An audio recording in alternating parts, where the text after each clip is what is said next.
Good afternoon, guys. I'm Chris, and welcome back to this Wednesday's episode of Rift Amps. Just working on the tensioners for the Watkins Copycat. Yeah, so I have removed it from the unit.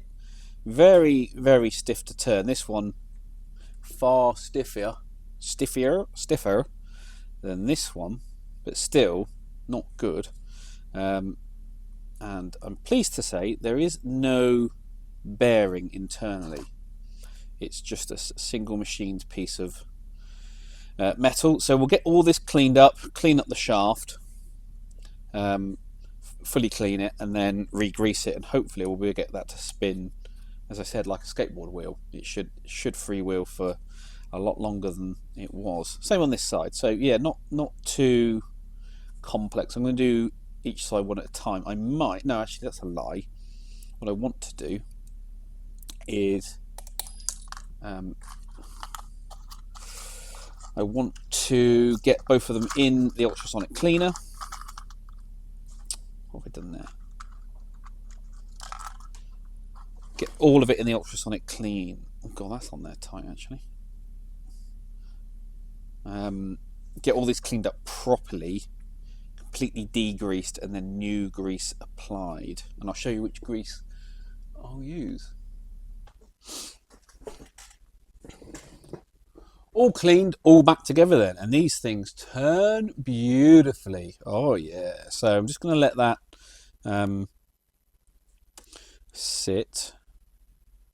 Had to this spindle here is threaded into the plastic, so I've just put a tiny bit of locking compound on there just to keep it in, because it was quite a bit of a loose fitment. So we'll just let that set for a bit. That's fine. If anyone's wondering about the grease, this is stuff I use, Redline CV2. I use it for everything. Anything that needs to move, needs lubrication, anything like that, this stuff is perfect. Use it on the race car, use it on bits like this. Never fails me. It's great. You might be wondering why I didn't use like a thinner oil to lubricate these. Well, you want the grease to stay in there. You don't want it to drip out, as it might do. So we need to keep the grease where we want it, and we don't want it going where we don't. That makes sense. So I'm just going to leave that aside for half an hour or so. Get it back installed onto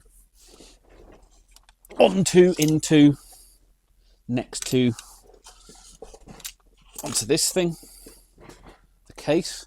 But I do want to clean up the old grease first of all.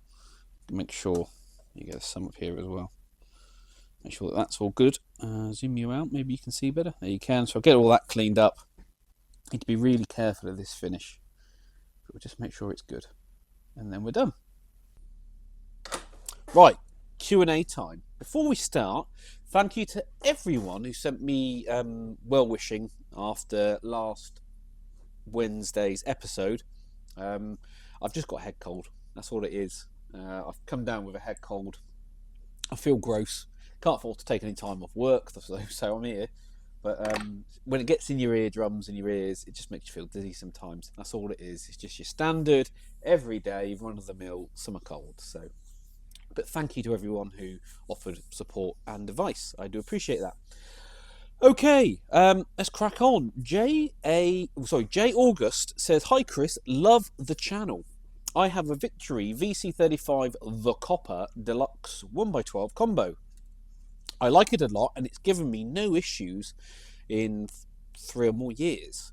It does the Vox thing only, with more flexibility and tonal control options.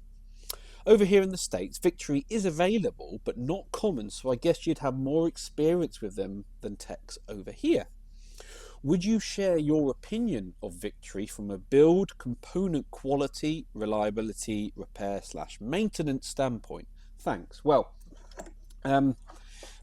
no, I can't. For no other reason than it wouldn't be fair of me to, because genuinely, I've not had one here in the workshop. Obviously, they are designed by Martin Kidd, and as you know, I'm a big fan of Cornford stuff, and I'm a big fan of Martin's. So, from a design standpoint, I can only assume that they are designed extremely well, but I've never had one come in for service or repair. Now, read into that what you will. That could be one of two reasons. One of three reasons. Let's be realistic. It could be one of three reasons. One, they're super reliable. Two, none of them have broken down yet. Or three, not many get sold. Now, I know three isn't that realistic because I know, it's quite a popular brand. A lot of people own them. But genuinely, I've never had one here in the workshop. So it's not fair of me to comment, and I'm certainly not going to look on the internet at pictures because you'd only ever find the bad stuff if you do that. But yeah, I've not had one come through. So how can I comment on something I haven't seen? But I would say that's probably a good thing. I would say it's because they don't turn up for repair, at least here anyway. I assume any ones that have failed or have had issues have either gone back to the manufacturer for warranty work or service or repair.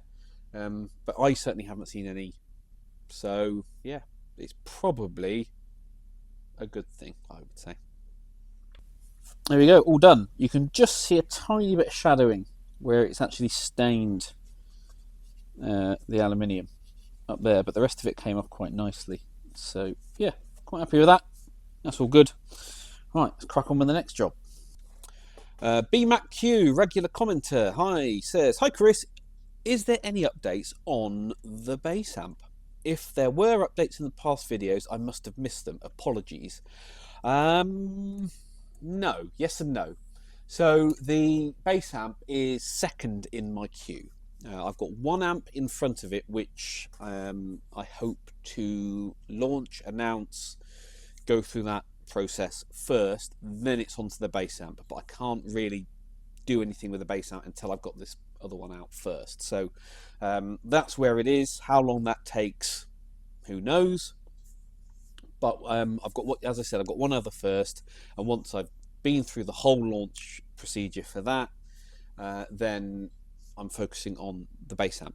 So that's the latest update on it, really. The design is pretty much done, so it's just a case of finishing off the. I've got to do a final proof of concept build, just to make sure I'm happy with everything. Then I can sign that off, and then I can, start the launch process on that and the release process. So that's really where I am with it. It's second in the queue, but I'm certainly not. I know some of you are keen on it, but the amp in front is more. How do I put this without sounding like an arsehole? Excuse the language. It's more commercially viable for Rift than the bass amp will be. Bass amp will be good, but I'm going to sell more of the amp in front of it than I will of the bass amp. So that's where it is. But there's not going to be anything else jumped and leapfrogging that in the queue. There is a third amp that I want to get done, but I'm going to hold off on that until I've got the bass amp out because I do want to get it out. It is going to be called the Deep Rift Mark II. So I used to do a bass amp years and years ago called the Deep Rift, which was a 200 watt all valve bass head, and I stopped building those a couple of years back now, more than a couple of years ago now actually. So the new one is the Deep Rift Mark II. I've actually added a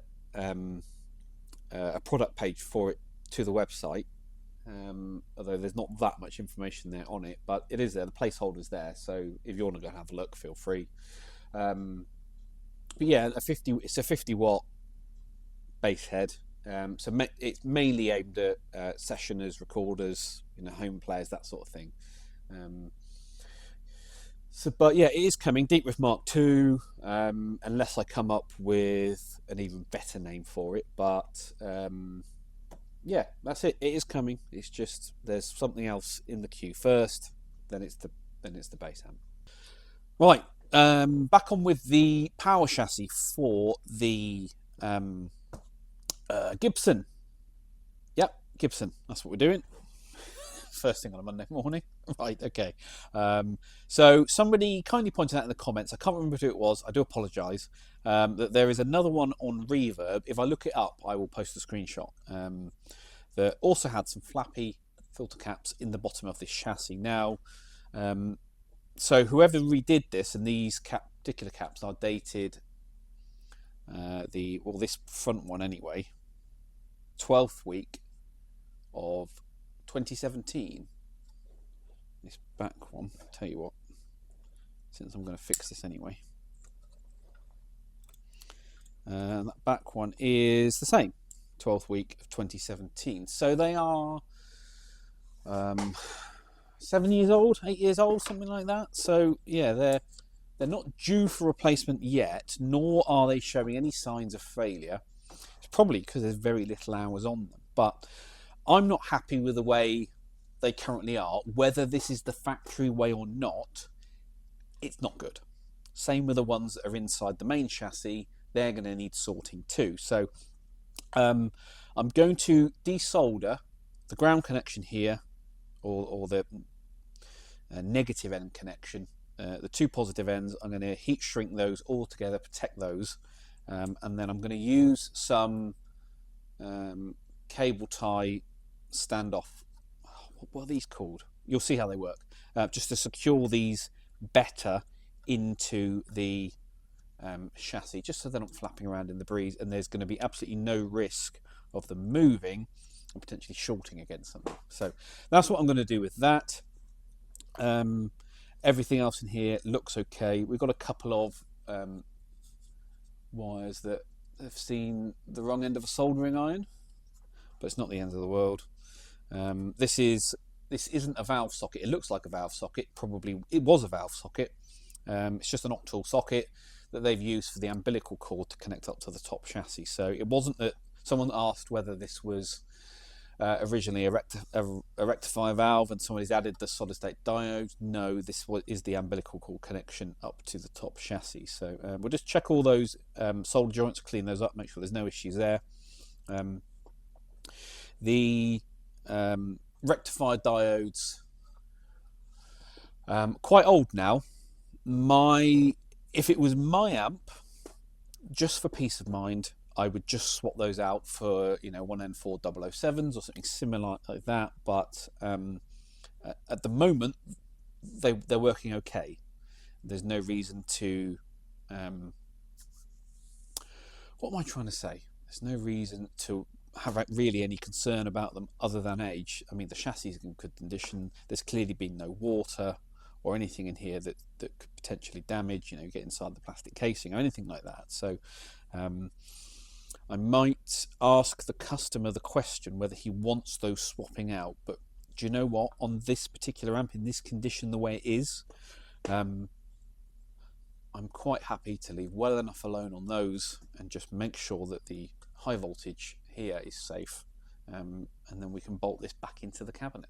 DYA Mariv or Mariv, sorry, I'm terrible with names like that. It's all on me. Anyway, hey Chris, love the channel as per usual. Thank you very much for tuning in. I've been meaning to ask this question for a while now, and since you're looking for more questions, here it is. Would you mind explaining what capacitors you use in your amplifiers, the red ones, and why you chose that style versus Mallory's, Vichy's or Orange Drops? Do you notice a difference in sound? Okay, big old minefield this, and genuinely I could talk about capacitors for hours on end, but I'm going to, long story short this, okay, maybe we'll do a whole series on capacitors or dedicated videos on them down the line, but I use the Panasonic Browns, and I use those for a number of reasons, and I've arrived at those capacitors, or I've reached the point where I use those because they've ended up being the capacitor that ticks all of the boxes that I want. Okay, so when we're working with coupling or decoupling caps, tone caps, as they're often referred to, there are so many different options out there. As you've rightly said, there are, the Mallory 150s that used to be yellow now are white. You've got the which are close to the mustard style. You've got the orange drops that we all know about. You've got the yellows and the reds from Jupiter. You've got Sozos in all their different variants. Panasonics that I use. There's so many different options out there, and of course, every manufacturer excels the virtues of their own capacitor as being the best. And of course, it's a minefield. Of course, who knows what's what. Now, when I started building amps, I did what most other builders who are at the start of the journey do, and you just look at what other people are doing, and if enough people are doing it one way, then there's probably a reason for that, and therefore if you use that as your starting point, you're probably going to be in good stead, right? So I used to use orange drops for my Fender style builds and Mallory 150s for my British or Plexi style builds. Not always the case, I do like to experiment, but that was generally the rule. Then I exclusively moved to orange drops because, to my ears at least, I could hear a difference between the two, and I preferred the sound of orange drops in Plexi style builds over Mallory caps. That was a subjective opinion, so that's my own personal preference, not an objective opinion. And then I discovered Jupiter yellows, and I switched to using Jupiter yellows across the board in all of my amps for quite a long time. Couple of reasons for that, but mainly that Jupiter yellows to me offered all of the tonal things that I liked about orange drops, but they're in an axial form, which I prefer over at the time I preferred over radial, and they seem to be really consistent. And I used those for a very long amount of time, and they were great. Then I can't remember which way around it was. Either I had an amp come in that used the Panasonics, or a customer asked me to swap out some other caps for Panasonics. Those two instances happened around the same time.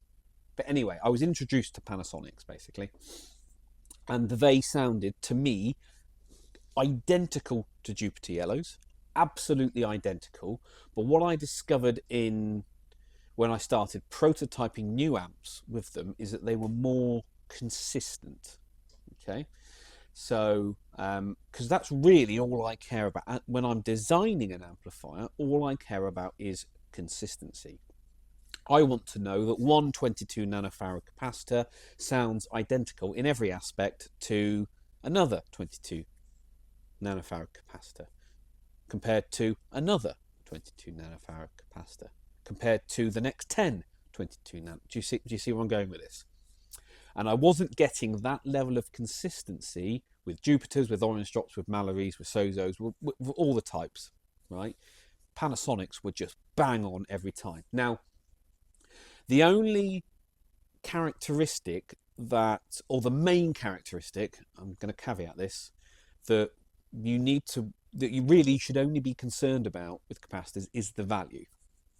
Okay, there is another measurable characteristic called the Q factor, or the quality factor, which varies with frequency. But really, we just want, the only thing that as designers we care about is the value of the capacitor. So for example, I know let's take the input cap of a long tail pair phase inverter. Let's say I decide that I want it to be 10 nanofarad, which is kind of a standard value for long tail pairs. I want to know that if I put a 10 nanofarad capacitor in there, it's going to perform, respond, and play like a 10 nanofarad capacitor should do in that position. And I didn't used to get that consistency with the other brands, but I do with Panasonic's. So let's give you a real world example. Let's say I've designed an amp, I've built an amp up, and I can hear something going on that I don't like. As a designer, what I want to be able to do is know where in the circuit that artifact, as we'll call it, is being generated, and I want to be able to. I want to know that if I change the value of a capacitor in that point, I can manipulate that artifact, whatever it's doing. Okay, and I can only do that with Panasonic's. Okay, other brands of caps aren't consistent enough across the board, and the way they perform in certain locations within a circuit that I can do that repeatedly. Okay, because that's the important thing, right? So let's take that 10 nanofarad input cap on a long tail pair. With Panasonic's, I know if I'm hearing there's a certain thing that happens if that cap's wrong. I know that if I use Panasonic's, it's consistent every time, regardless of the circuit that it's in. If it was Jupiter's or Orange Drops or something like that, I don't get that level of consistency. I do with Panasonic's. So that's why I use them. Now, if you look, and here's some anecdotal evidence for you, if you look at a lot of the top end boutique builders, more and more of them have moved by their own, not their own design, by their own, just on their own experience, they've all seemed to move towards using Panasonic's, yeah, of their own accord. That's what I'm trying to say. They're all doing that. They've all slowly moved across.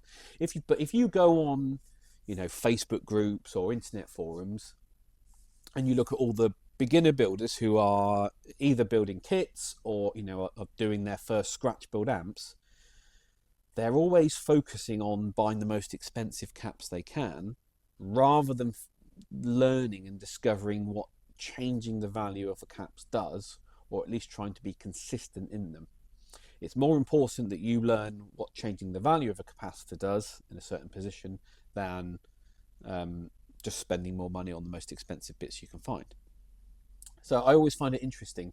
There are pages and pages of forum threads about the differences between Sozo Blues and Jupiter Yellows and which one is best for a very particular sound. But very little conversation about the things that actually matter is, well, what happens if I change the value of that capacitor up slightly or down slightly? How does that change the way the amp plays, responds, feels, etc., etc.? So, God, we've done 10 minutes on this already. I told you I could talk forever on this. To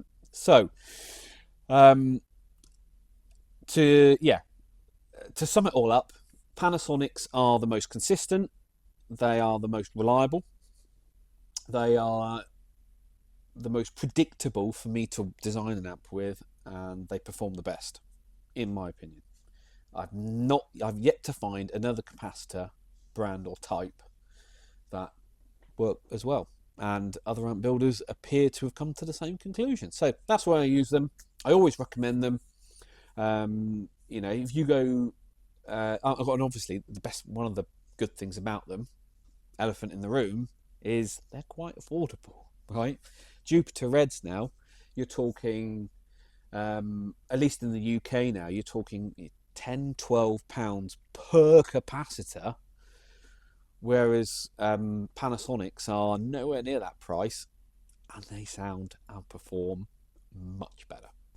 No, couldn't do it, just could not bring myself to do it. So what I've done is I've made a tiny bit of board with some off-cut FR4, replaced the second choke mount with a standoff, right through the middle, and then I can mount both caps inside the chassis nice and securely, and that's the solution sorted. They're not going anywhere. I just need to sort out my wire routes and stuff like that, but it's easy. It's not a problem. But that's a much better solution than just tying them down, flapping around. Not good. Wasn't happy with that. So yeah, this is what I've decided to do. Easy enough. Yeah, and it also makes replacing them in the future much easier. My name was Techo. Hello, mate. Channel member. Yellow star now, so you've been with us for quite a long time. Great news about the new cabinet builder. Yes, me too. All seems to be going back in the right direction. As for issues versus problems, I believe the correct phrasing is opportunities. At least according to the many corporate types I've met. Yeah. Okay. Question for you. I recently discovered, thanks to the drum machine of my Boss RC5 looper that resides in the effects loop, nearly deafening me, that my amp's master volume is before the effects loop. My assumption, based on nothing but guesswork, had been that it would be the last thing before the output stage, the master volume, I presume. The internet tells me conflicting things about whether this is normal. Is there a standard location? And what are the pros, cons of placing the master volume pre or post effects loop? Thanks for providing consistently great content. Well, thank you very much. One, for viewing and tuning in all the time. But two, for also being a channel member for such a long time. You need to look at it the other way. You're saying, what are the pros, cons of placing the master volume pre or post effects loop? It's the other way around. It's where the effects loop is placed relative to the master volume. Actually, is that true? It depends on the architecture of the circuit. So whether you put the master volume pre or post phase inverter, that affects things. Now, it wouldn't be an issue for you if your effects loop had its own dedicated volume control. And I think that's probably what you're missing there. So on my loops, I always put a little loop level control, so it doesn't matter where the master volume is relative to the effects loops, because that's separately. So on the Ainsley list, the signature of the loop is after the master volume control, but because it's got its own loop level, you can balance the two, and you don't get that huge volume jump thing. Jump. I've lost my train of thought now. It all depends. As I said, it all depends on the amp. Some amps loops will be placed after the tone stack but before the master volume. Some will be placed after the master volume but before the phase inverter. Some will be placed before the phase inverter but the master volume is after the phase inverter. So there is no normal. But I wish there was. Do you know what? I really wish there was, and I agree with you. I think it'd be nice just to know that whatever amp you buy, there was consistency across the board, at least from a player's point of view. Yeah. Does the RC5 have a dedicated volume control for the loop? I'm not sure. I know my RC, is it an RC2 I've got? I know mine doesn't, but there you go. Yeah, good question. What are the pros and cons of placing the master volume pre or post effects loop? Again, that depends on. I guess you've got to go and look back and say, well, how much gain does the preamp have in the amplifier? And therefore, why has the designer decided to put a loop pre or post master volume? So yeah, so more info required really to give you a proper dedicated answer. And of course, being the internet, whatever I say, there's going to be a million different caveats. So someone's going to jump in the comments and go, "Well, actually, you're wrong." Well, it's For as many different answers, there are many different circuit designs. So, but yeah, I mean, I guess, as I said, what you could do is build yourself a very simple pedal that's simply just a volume pot, dumps some signal to ground, in series with the loop pedal, and therefore you can dial down the return volume of the pedal into the amp. Yeah, you could do that. That'd be easy enough, wouldn't it? And then you could turn it. You could also then use it as an underboost. Can you hear the cogs whirring in my brain? Anyway, yeah, we'll leave it at that. Great question. Thanks for asking. There we go. Much better. Look at that. Big fan. Yeah, all nicely secure. It's not going anywhere. All our wires hooked up. Easy to service in the future. Brilliant. The only thing I might do, I know we've got clearance to the top here, but I might just stick some more foam tape on this side of the caps, just in case. But I don't think we really need to be honest. But that is a much nicer solution to what we had before. Big fan. Well, that's it then, guys. Thank you very much for watching once again. As always, please give this video a thumbs up, or your comments and questions down below. Subscribe if you haven't already. If you're feeling super generous, why not join the channel like these guys have, and I will catch you all at the next one.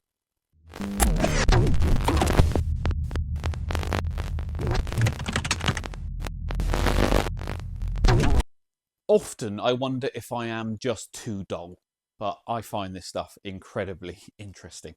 So daylight savings has now arrived, so our clocks have gone forward, so I need to do the workshop clock. Easy enough to do. You've all seen this. This is an old Seiko clock that my grandmother had on her kitchen wall for years and years and years, and it's ended up in my possession. It now sits on the workshop wall as my clock. Nothing too exciting about that, of course, but everyone's secretly a nerd. So I track the battery time. So how long a standard AA battery will last in my clocks. It's just so I get a rough idea of when they're going to need changing. I do like data sets, as you all know. So when I got the clock was 2016, so it's only on its second battery, and I stuck one in on the 29th of April. God, was that 9 years ago? Yeah. And then that battery ran out in July 2021, and that's when this one went in. So I get roughly just over 5 years out of a single 1.5 volt battery. So judging by that, this is going to need replacing possibly, I would say, August, September next year, but we'll see, and I will keep you updated. But yeah, incredibly sad, incredibly nerdy, but I do like to stuff. So, I didn't bloody check the time, did I? Oh, where are we? 11:05. 11:05. Do. And in fact, we've just gone past it. We're probably 11:06 now, aren't we? Yeah, that'll do. Job done.